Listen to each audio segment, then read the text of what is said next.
ગેરકાયદે ખનીજ સાથે 7 ડમ્પર ઝડપાયા, પરંતુ ખનીજ માફિયા કે ડ્રાઈવર હાથ ન લાગ્યા.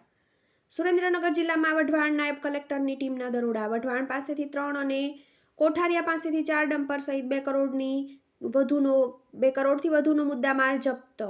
સુરેન્દ્રનગર જિલ્લામાં ખાણ ખનીજની મોટા પાયે ચોરી થતી હોવાની ફરિયાદ ઉઠતા વઢવાણ નાયબ કલેક્ટર સહિતની ટીમે ખાણ ખનીજ વિભાગ તેમજ સ્થાનિક પોલીસને અંધારામાં રાખી 24 કલાકમાં અલગ અલગ 2 સ્થળો પરથી કુલ 7 ડમ્પર સહિત 2.10 કરોડનો મુદ્દામાલ કબજે કર્યો હોવાનો દાવો કરવામાં આવે છે. જોકે એક પણ દરોડામાં નાયબ કલેક્ટરની ટીમને ડમ્પર ચાલકો કેવી રીતે હાથ ન લાગ્યા તે મોટો સવાલ છે.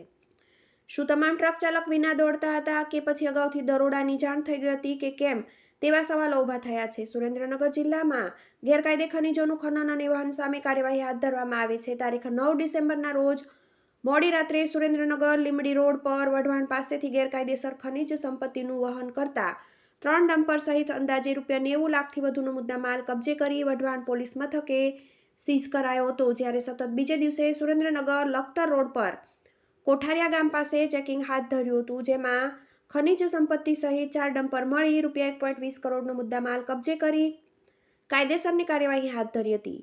બંને દરોડામાં દરોડા કરતી ટીમને ડમ્પર ચાલકો કેવી રીતે હાથ ન લાગ્યા તે મોટો સવાલ છે. શું તમામ ટ્રક ચાલક વિના દોડતા હતા કે પછી અગાઉથી દરોડાની જાણ થઈ ગઈ હતી કે કેમ, તેવા સવાલો ઊભા થયા છે. વઢવાણ નાયબ કલેક્ટર સહિતની ટીમે ખાણ ખનીજ વિભાગ તેમજ સ્થાનિક પોલીસને અંધારામાં રાખી 24 કલાકમાં અલગ અલગ સ્થળે 2 સ્થળો પરથી કુલ 7 ડમ્પર સહિત 2.10 કરોડનો મુદ્દામાલ કબજે કર્યો હતો. TV18 news, Surendranagar.